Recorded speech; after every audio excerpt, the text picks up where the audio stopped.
Hallelujah. Thank you, Jesus. Oh, we worship you, Jesus.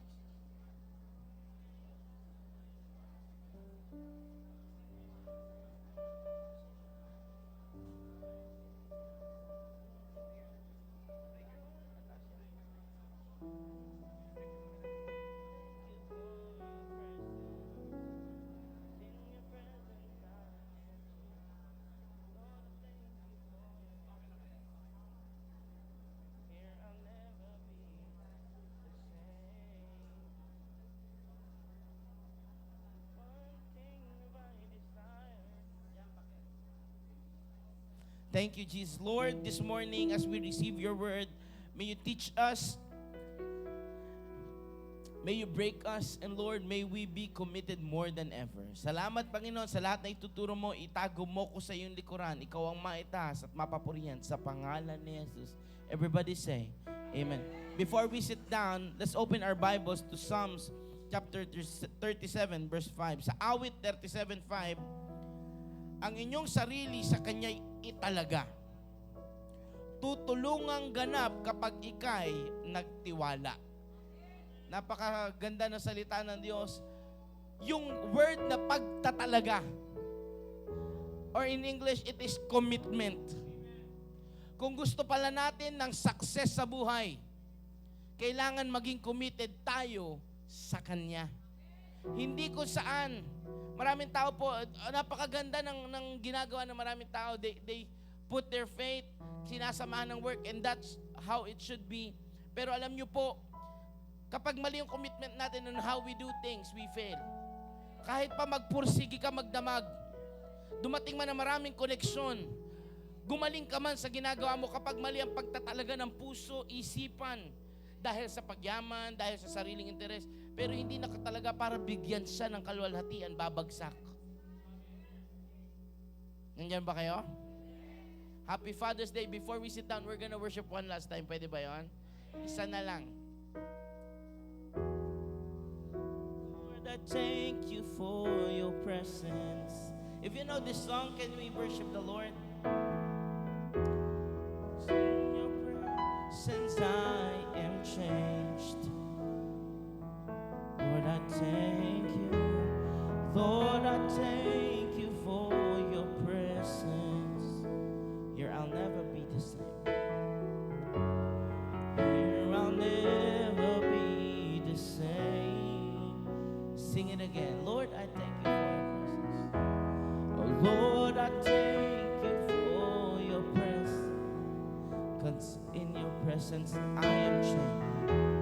'Cause in your presence I am changed. Lord, I thank you for your presence. Lord, I thank you for your presence. I behold you in this place. One thing have I desired. One thing have I desired. Is that I seek always, that I may dwell in your house, O Lord, and behold the beauty of your name. For the last time, the chorus sing. One thing. One thing have I desired, is that I seek after always, that I may dwell in your house, O Lord, and behold the beauty of your face, and behold the beauty of your. Amen and amen. Malakas na palakpak sa Panginoon. We can all be seated in the presence of God. Amen.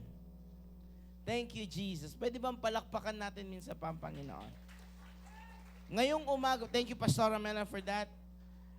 Wow. We are blessed. This this day is very special talaga ng Diyos para pagkasunduan ng buong mundo. And we honor it kasi ino-honor ng Diyos ang pinagkakaisahan ng lahat ng tao. Kaya naman, as we honor today, yung mga tatay ng pamilya. Hello? Pwede ba palakpakan natin sila? And we salute you. We have a hope. Meron tayong pag-asa dahil may mga tatay pa rin na nakatayo para sa pamilya na hindi nagpabaya, hindi nagkulang, nagsakripisyo, gumawa ng mga bagay para ang kanilang pamilya ay mabuo, may taguyod. And we salute everyone, no, na yung mga tatay na talagang hindi po lahat kasi nagiging tatay. Yung totoong ama. No? Marami nagkaanak pero hindi kailanman naging totoong tatay. Kaya yung mga nagpakatatay talaga, naging ama. We salute you. Ang Diyos ang magpala po sa inyo. And we honor you today. Amen and amen. Today we're gonna start commitment. No? Ang panibagong series natin, last time we talked about stewardship, but today we're gonna start a new series. One of our core values in this church, it's called commitment. At napakaganda, no? Can we all say commitment? O yung pagtatalaga sa Tagalog. Napakaganda po ng salitang commitment at napaka-timing. Kasi ngayong araw na ito, we're gonna not only talk about commitment, but we're gonna relate it to what a father does as they are committed for their family. Handa ba tayo? Bago tayo magpatuloy, no? Bago tayo magpatuloy, gusto ko pong sabihin sa atin, ang sabi ng Psalms 37:5, binasa natin, kung gusto natin ng success sa buhay, kailangan we are committed. Kailangan may pagtatalaga tayo. Kanino? Sa Diyos. Proverbs chapter 16 verse 3, buksan natin ating Biblia.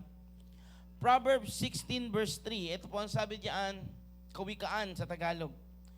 Ipagkatiwala mo kay Yahweh ang iyong mga gawain at magtatagumpay ka sa lahat ng iyong mga layunin. Alam niyo po, kapag binasa natin lagi ang commitment sa Bible, it is always related to success.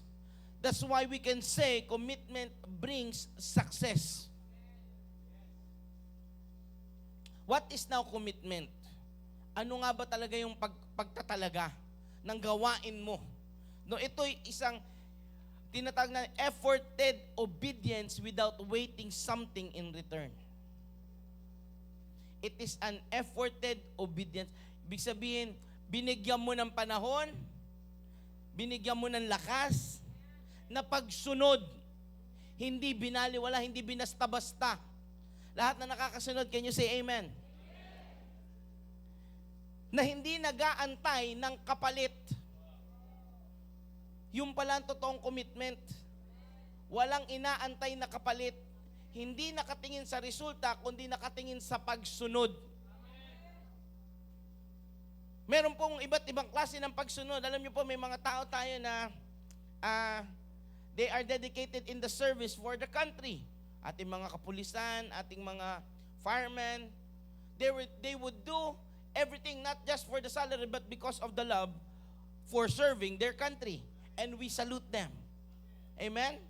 Pwede ba palakpakan naman natin ang mga tagapagtanggol ng ating bayan? Ganun din. Meron din mga committed na mga guro. Sa liit ng sahod nila, para matuto tayo, parang maraming may galit sa mga guro nila dito. Naging pangalawang magulang sila dahil madalas kalahati ng oras ng isang buong araw, nandoon kasama sila. Hindi sapat ang binabayad sila. Alam nyo po, marami po tayong teacher sa Kabuyaw na naging member ko. At marami po sa kanila na advisean ko na sabi ko, mahal nyo yan, passion nyo yan, pero mukhang di kayo bubuhayin yan. Kasi po, mula alas 5 ng umaga gising, gagawa ng lesson plan, hanggang alas 9, alas 10, gumagawa pa din, nag-check pa din. Pambihira ah. Ang bayad sa inyo yung from 8 to 5, pero yung mula 5 hanggang 9, 10, 11, dahil mahal nyo lang to serve. Commitment. Can we say commitment? That is wala nang return yun eh. No? Meron din naman mga nagsiserve sa simbahan, sa Diyos. No? Mga pastor natin, mga leaders natin, mga full-time natin, and they get so little in return. Yung iba pa nga, wala talaga. Talagang mahal lang si Lord. It is for their obedience kay Lord. And we salute them too. Pwede ba palakpakan natin lahat ng mga naglilingkod kay Lord? At gayon din naman ang mga magulang natin. Ang nanay, na mula nung pinanganak ka, nagpakapuyat. No? Nagsaserve, naglalaba, luto, sabihin mo na ginawa. Tapos nung lumabas ang baby, wala namang manual. Pinag-aralan niya paano palakihin ng matino. We salute them. At gayon din naman yung tatay na aalis ng magang-maga alas 6, uuwi ng alas 8, alas 9 ng gabi. Magtatrabaho at hindi mo alam ang pagod, pangungutya ng mga kaibigan, pagkakagawa sa mga kanyang ginagawa, pero uuwi na nakangiti. Tapos magsasabi, kamusta ka anak? Kala mo hindi na mo problema. Kala mo hindi alam. Kala mo walang inaalalang mga bayarin. Palalakasin, i-date yung kanyang asawa o kaya naman ang kanyang mga anak, reregaluhan. Tapos ngingiti. Nakala mo hindi bugbog sa trabaho. Kung may tatay sa paligid mo, pwede bang pakitapik sa balikat, sabi mo, mamaya ka na umiyak.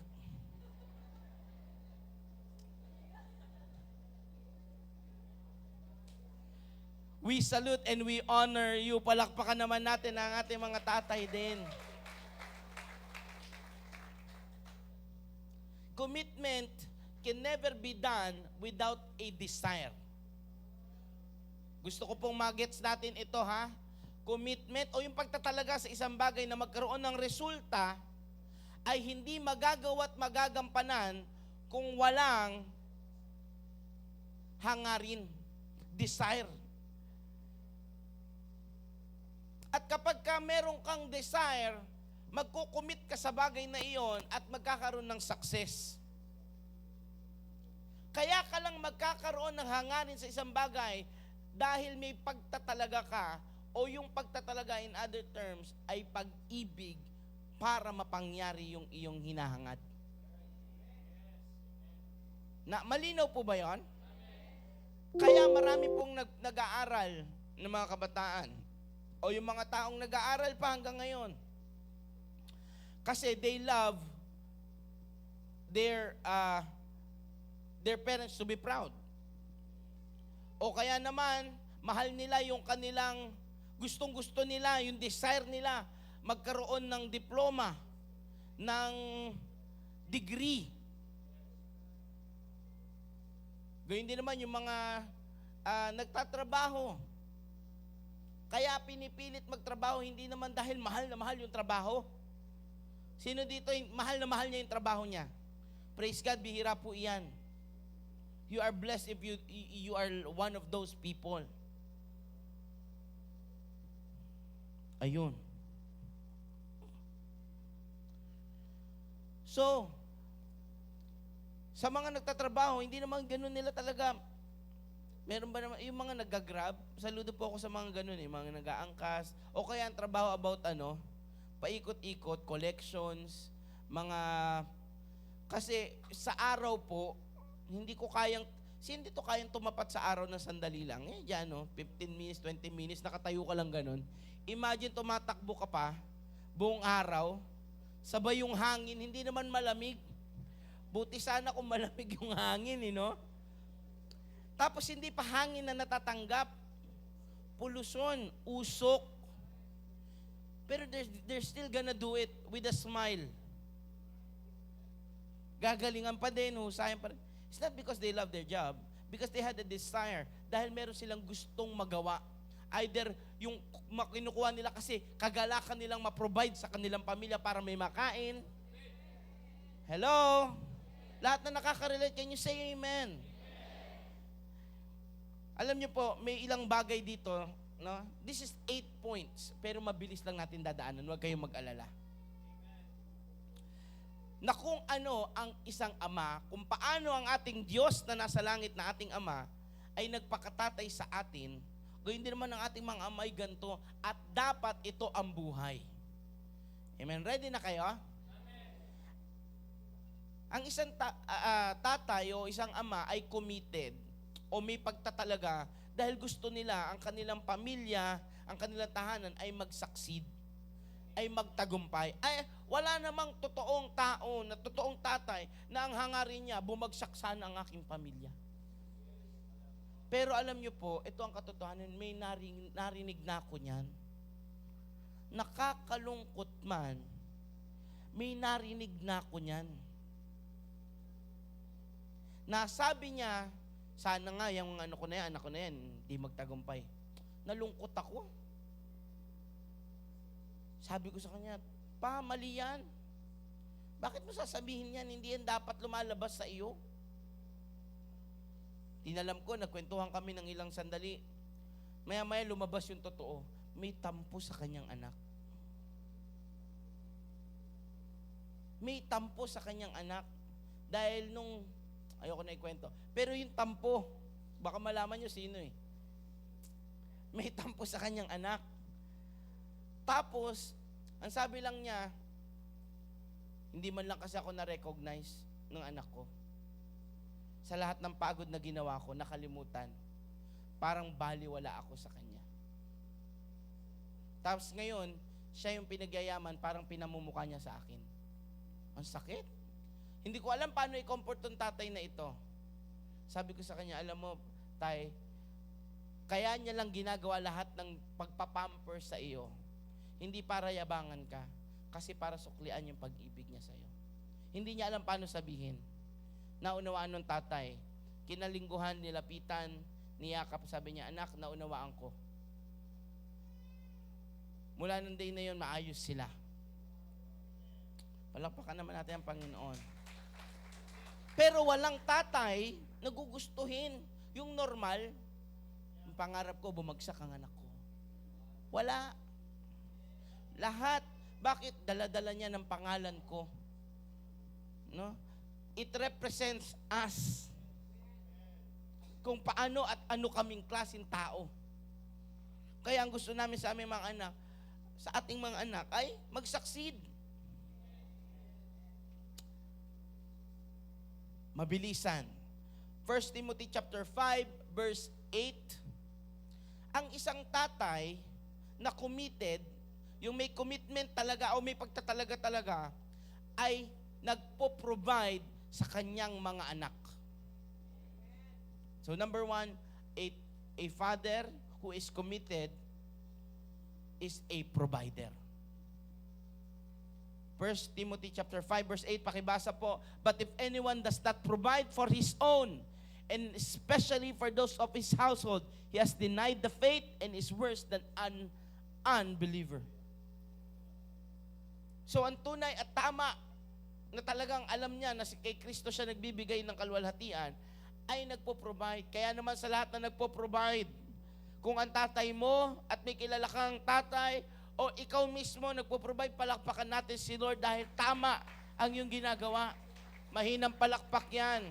Yung iba walang anak pero provider, palakpakan naman natin. O kahit yung magulang, nanay ng provider. Hello? Palakpakan natin si Lord sa buhay ng bawat provider dito. Number 2, ang isang committed na manggagawa ng Diyos.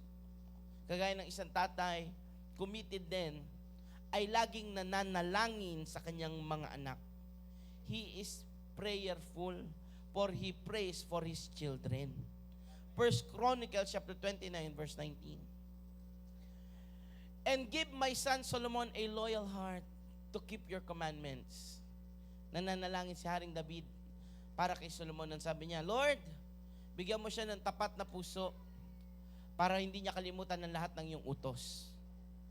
And your testimonies and your statutes to do all these things and to build the temple for which I have made provision. Sabi niya, Lord, ang pinagpapanalangin ng isang tatay ay yung katagumpayan ng kanyang anak.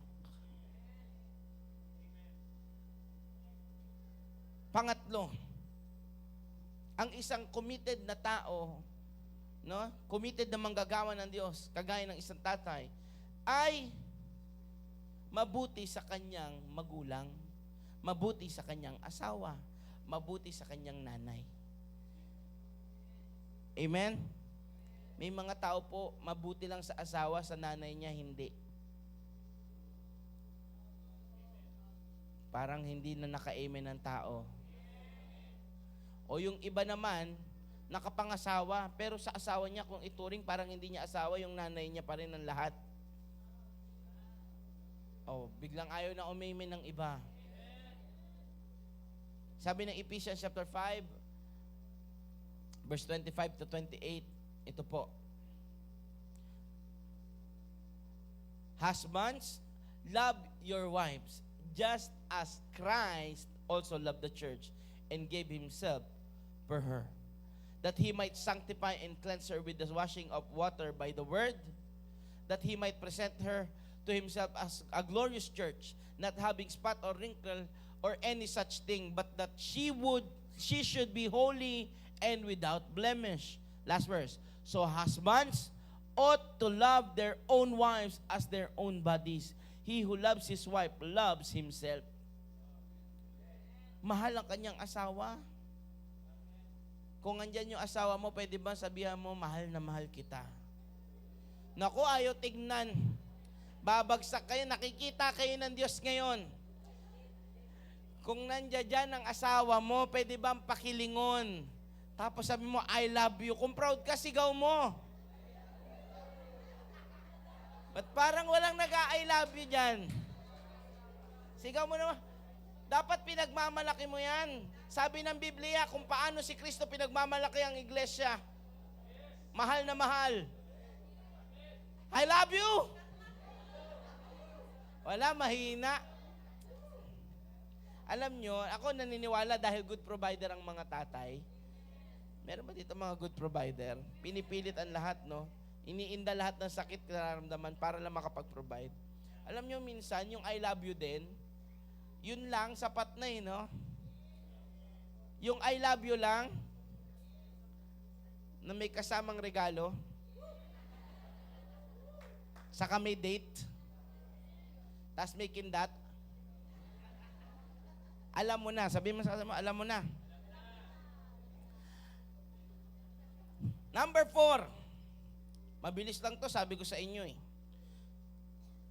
ang isang tatay ay nag-i-encourage ng anak.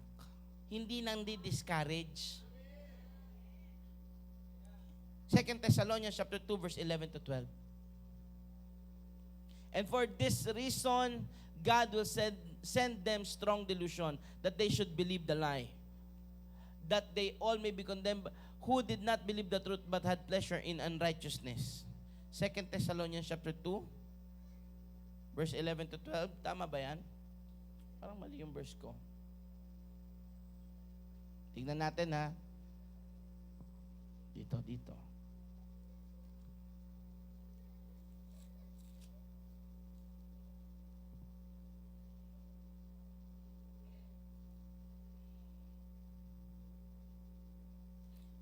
First Thessalonians. I'm sorry. 1 Thessalonians chapter 2 verse 11 to 12. Ang isang ama ay nag-i-encourage. Ito po ang sabi dito, tulad ng alam ninyo, kami naging parang ama sa bawat isa sa inyo. Pinayuhan namin kayo.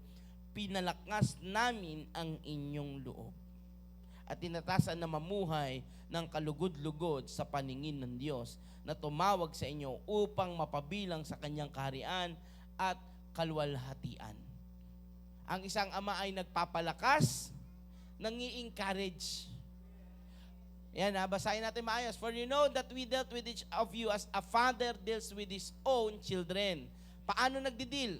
Encouraging, comforting, and urging you to live lives worthy of God who calls you in His kingdom and glory. Palakpakan natin ang Diyos. Ang isang tatay, laging nagpapalakas, nagko-comfort. Iba nga lang ang way ng ibang tatay to comfort. They are brutally honest. No? Ang nanay pag nag-comfort ay ano yan yung words na gagamitin din nila, comforting words din. Pero ang tatay, ano yan medyo pag nag-correct, hindi ka nag-isip Correction lang yun sa kanila. Napansin nyo ba yon? Hindi ito nakakapansin ng ganyan.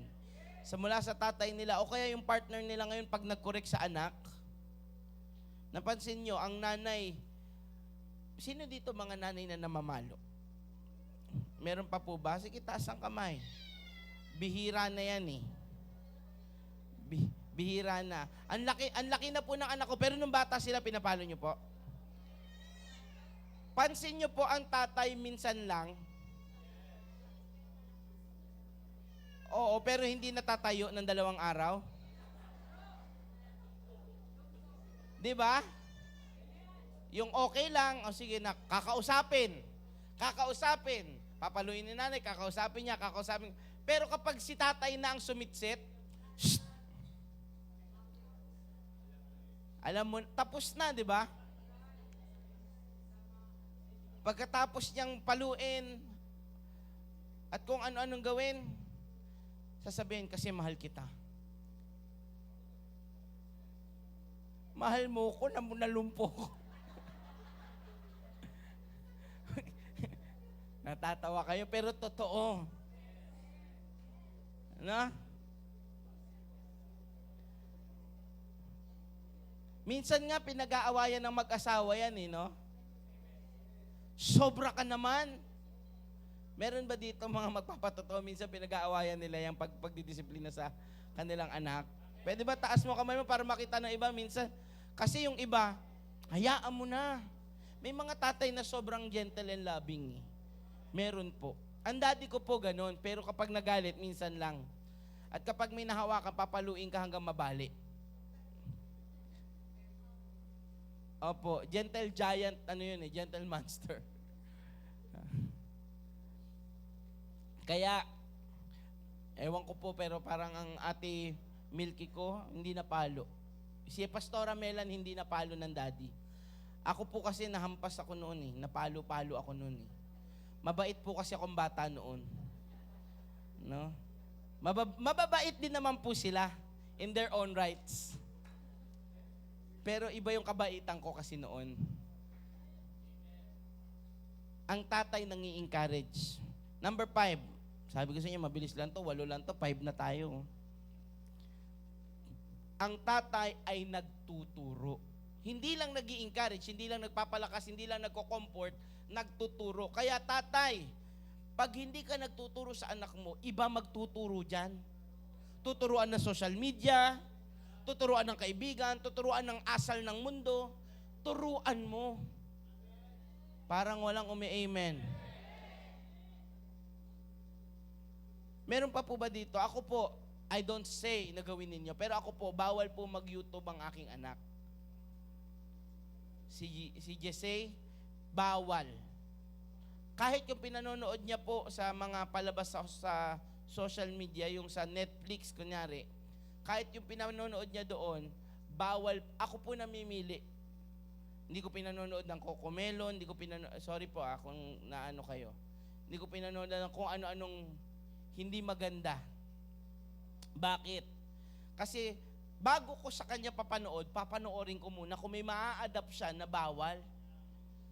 Kasi gusto ko siyang turuan ng tama. Minsan, ang nangyayari po, dahil ang tatay masyadong busy, o sige, panoorin mo gusto mo, ito cellphone. Totoo, hindi. Pagod na ako, yan, manood ka na lang, diyan ka sa tabi. Mali. Sabihin nga natin, huwag kang ganun. Parang ayaw nyo magsabi ng amen. Ang sabi ng Proverbs 22 verse 6, ang isang tatay daw ay nagtuturo dahil siya'y committed mabigyan ng kaluwalhatian ng Diyos. Train up a child in the way he should go, and when he is old, he will not depart from it. Maaalala at maaalala ng isang bata ang turo ng kanyang ama hanggang sa kanyang paglaki. Anong kasunod? At pag nagtuturo ka, siyempre dapat ang isang tatay, number 6, nagdidisiplina rin. Walang pagtuturong hindi kalakip ang disiplina. Proverbs 13 verse 24. He who spares his rod hates his son, but he who loves him disciplines him promptly. Ang sabi doon, yung tatay daw na iniwasan mapalo ang kanyang anak, hindi talaga tunay niyang mahal. Pero yung totoong mahal niya, agad-agad na pagtuturuan niya, na ikokorek niya, na didisiplina niya agad. Meron po ako narinig sa aking nanay, kaya siguro ako napalo ng nanay ko at ng tatay ko. At ito ang narinig ko sa kanila. Isang magandang bagay na tinuro ni Mami. Sabi niya, ang iyong anak, pag hindi mo pinalo, hindi yan iiyak. At pag hindi yan umiyak, darating ang panahon, ikaw pa iiyakin.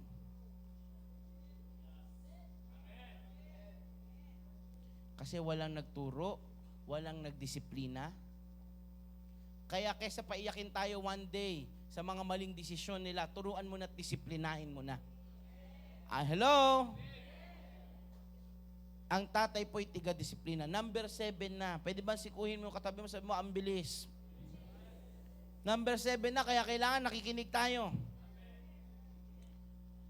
Ang isang ama o ang isang committed na tao na manggagawa ng Diyos upang magbigay kaluwalhatian sa Kanya ay nagseset ng good example sa kanyang mga anak. He sets a good example for his children. Pwede ba buksan natin ating Biblia, 2 Corinthians chapter 3, verse 2 to 3. 2 Corinthians chapter 2, 2 Corinthians chapter 3, verse 2 to 3. Ang gulo, no?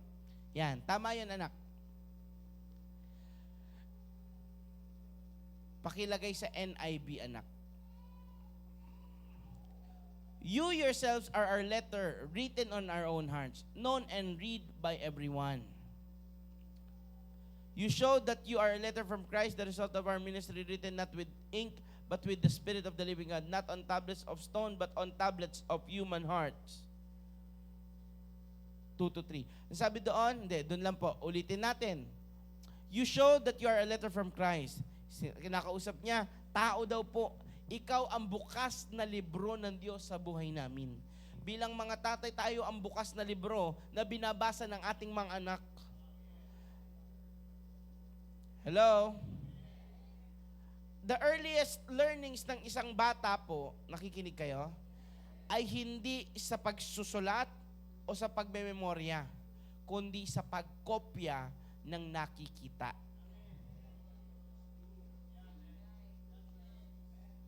Pwede ba ulitin ko yon para maintindihan natin lahat?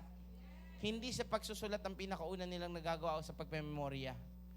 Hindi. Kundi kung ano yung nakikita, siya nilang ginagawa.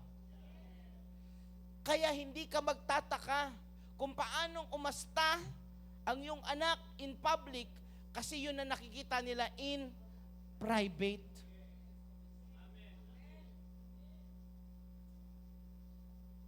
Kaya yung mga well-trained, well-mannered na mga kabataan ngayon, mga tao ngayon, malalaman mo kasi ang tatay nila, dakila silang pinalaki. Maayos silang napalaki. Hello? Bakit? Kasi ikaw, mga tatay, ikaw ang bukas na libro ng iyong anak. Ikaw ang binabasa nila, yung buhay mo. Amen ba? Pwede bang palakpakan natin si Lord? So anong hamon natin doon? Maging maayos kang example. Pwede ba yon? Pwede ba maging maayos, mahusay tayong example sa kanila? One day po, isang gabi, bago kami makalipat ng bahay, nung nandiyan pa kami, gumising yung aking anak si Jesse, madaling araw. Tapos sabi niya, Daddy, why are you still awake? Umupo siya diretso. Daddy, why are you still awake? At yung time na yun, nagbabasa pa ako ng Bible. Sabi ko, come. Pinalapit ko, sabi ko, kaya you don't know how to read yet. Kasi nag-aaral pa lang po siya magbasa. Pero sabi ko sa kanya, one day we're gonna read together Bible verses and I'm gonna teach you. Nakita niya ako. Sabi ko sa kanya, one day, I'm gonna teach you. Alam niyo po, anong dahilan? Kaya ako sinabi sa kanya, kasi nakita ko din sa tatay ko. Ako rin po, nandito pa kami sa Olivares. Ang daddy ko po, kasama ng mga pastoral, madaling araw, magsagather yan. Mag-aaral ng salita ng Diyos. Pupunta lahat sila diyan sa dulo po nung nakatira pa kami dito sa Olivares. Noon bata pa po ako. No? Mag-aaral sila madaling araw, makikiupo ako at iba't ibang pastor ang darating. Makikiupo ako sa kanya.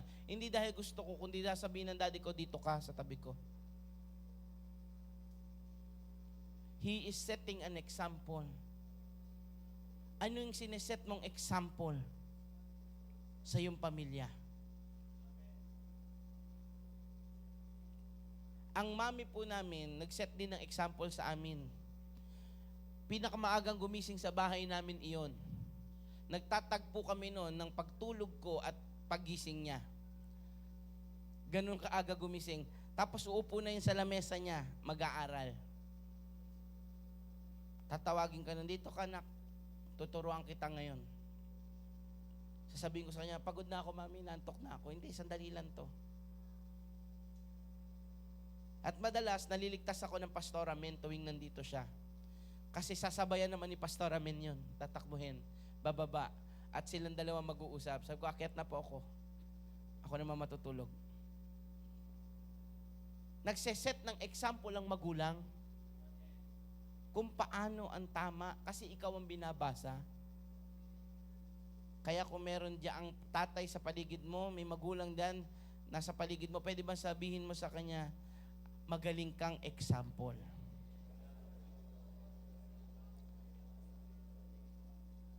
Amen? Palakpakan naman natin yung mga magagaling na example ng buhay natin. Number 8 na, sabi ko sa inyo, mabilis eh. Number 8, ang isang tatay na committed, mabigyan ng kaluwalhatian ng Diyos. Ang manggagawa na committed, na may pagtatalaga. Number 8, ay nagmamahal sa kanyang mga anak. Nagmamahal sa kanyang mga anak. 3 John 1:4. I have no greater joy than to hear that my children walk in truth. Mahal ng tatay ang kanyang anak. Pero sa paanong paraan? Pinakikita niya sa anumang way, anumang kakayanan na sila'y lumakad na may kagalakan sa kanilang ginagawa. Sino dito masaya na yung kanilang anak maayos ang buhay? Palakpakan mo nga si Lord kung ikaw yon. Sino naman dito yung mga anak na grateful? Binigyan sila ng maayos na buhay ng kanilang tatay, nanay. Palakpakan nyo naman. And today, kung paano committed ang isang tatay sa lahat ng bagay na iyan para sa kanilang pamilya. Gayun din naman tayo bilang mga anak ng ating amang nasa langit. Committed na siyang pagpalain ka. Committed siyang pagalingin ka. Committed siyang hindi ka pagkulangin. Tanggalin ang takot sa iyo. Committed siya sa maraming bagay sa iyo. Pwede ba tayo rin maging committed, bigyan siyang kaluwalhatian sa lahat ng ating ginagawa? Amen? Palakpakan natin malakas ang Panginoon. That's the sermon. Yun na yun. Paano tayo magtatapos, Pastor? Sa ganitong pamamaraan. We're gonna honor yung tatay natin ngayon. Una nating i-honor si God nasa langit. Amen? We're gonna honor Him by thanking Him. Pwede ba tayong lahat ay tumayo?